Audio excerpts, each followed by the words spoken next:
In today's video, we're going to be reviewing the Chicago 2022 housing market. So if you've been curious to know what home buyers and sellers were going through last year, this video is for you. My name is Francisco. And I'm Donnie Fields. And we started this channel to update you on what the real estate market is doing in the Chicagoland area. We're both realtors here in the city and the suburbs with Keller Williams. So if there's anything that we can do for you, feel free to call, text at the number below, and we'd be glad to reach out and help. But let's get into today's video. 2022 was a wild year in the Chicago housing market. We started off the year with one of the most aggressive housing markets ever, and both buyers and realtors were working harder than ever to make deals happen.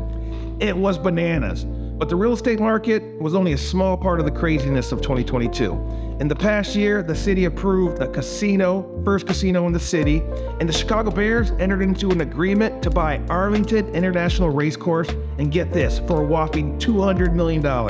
So certainly it seems as though the Chicago Bears will be moving from their beloved Soldier Field to a new stadium in the western suburbs. Does that mean we're going to get an enclosed stadium? I don't know, I sure hope so. But there's still a lot of time before the farewell tour begins in Chicago. When 2022 started, we were in one of the best markets for sellers in the history of Chicago. The interest rate was at 2%, and that brought out so many buyers out of the woodwork that houses were selling instantly the minute they went up for sale. And for buyers, they were just having to compete with so many other buyers that it meant that homes were selling for $25,000 to $50,000, even $100,000 above the asking price. Yes, homes were selling so fast that in many cases, sellers received multiple offers before the open house had even happened. And because homes were going so quick, many buyers struggled to land their dream home. Some got lucky and found their home almost instantly. But these were the buyers that were not afraid to go big on their initial offer. And the truth is that most were not so lucky. And these buyers had to try multiple times on many different homes just to get their offer accepted. To the point that a lot of these buyers just ended up settling for a home or renting, waiting for the market to cool. Because in certain neighborhoods, if your dream home was something in high demand, as Francisco said, the competition was driving those prices up $20,000, $50,000, and even $100,000 above asking. Heck, during this time, if we had buyers that were comfortable paying $500,000 for a home, we wouldn't even look at homes that were over $450,000. And this is just so we can leave a little bit of wiggle room just in case that house had multiple offers. And again, our buyers can go big. It was definitely an interesting market, and prices remained at an average of about $350,000 in the Chicagoland, and the days on market were about 60 days in the city, but that's across all property types. These are numbers that I got from the MLS. And in reality, when we look at the whole Chicagoland, days on market varies by neighborhood, and you can't really compare neighborhoods like Lakeview to the Gold Coast or West Town to Brighton Park, because they're completely different markets and they target people with completely different interests. There's markets like downtown Chicago where condominiums are just not selling. They're literally parked on the market. And there's many reasons for that, but it's mainly because of the pandemic, work from home, companies started sending people home, and they started buying bigger properties in the suburbs or backyards.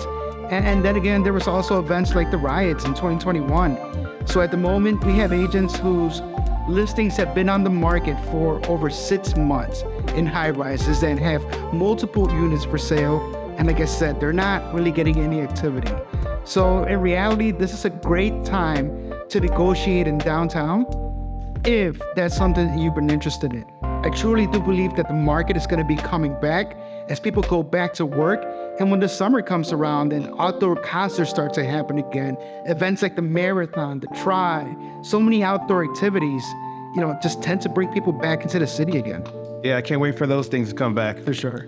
It isn't all love that the Windy City gets. We hear from people from other states all the time dissing our weather and our politics here as of late. But the fact is, we've had many people reach out to us from YouTube because they want to move their family to Chicago from other states.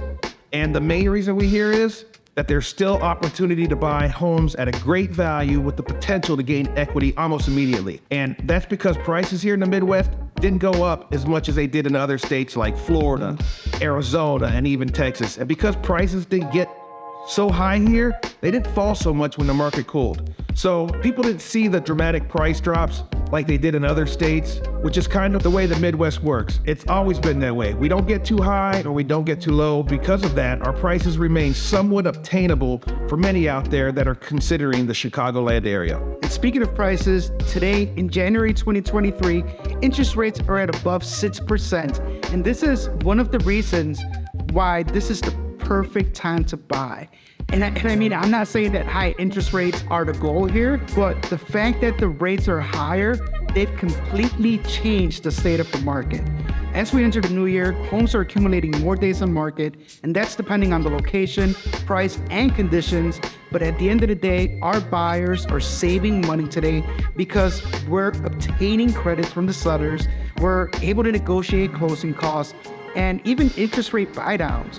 So there's more options for buyers today and less competition than there was 1 year ago when the interest rates were at 2%. Looking back to 2022, we had so many sellers that had to hold back on listing their homes because they just couldn't find the house to buy. Fast forward to today, our sellers are getting some incredible offers from buyers that are highly qualified for the most part and typically less likely to pull out of the market or the deal because they have needs, right? They need to move.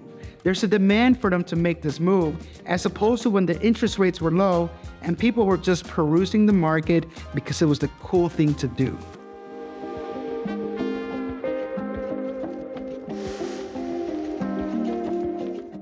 Will the 2023 Chicago real estate market be the best ever?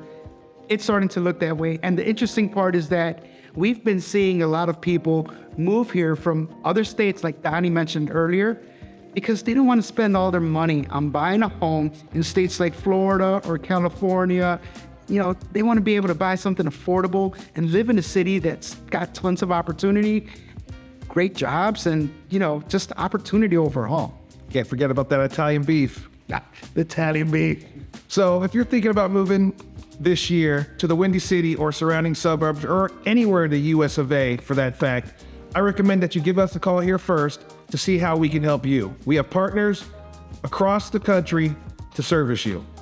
And to reiterate, if your moving destination is not Chicago, that's perfectly fine. We have real estate partners across the country, and we can match you up with a realtor through our referral network, no matter where you're looking to move. My friends, thank you for watching. Don't forget to leave us a like, subscribe to the channel, and let us know what you expect out of the real estate market in 2023.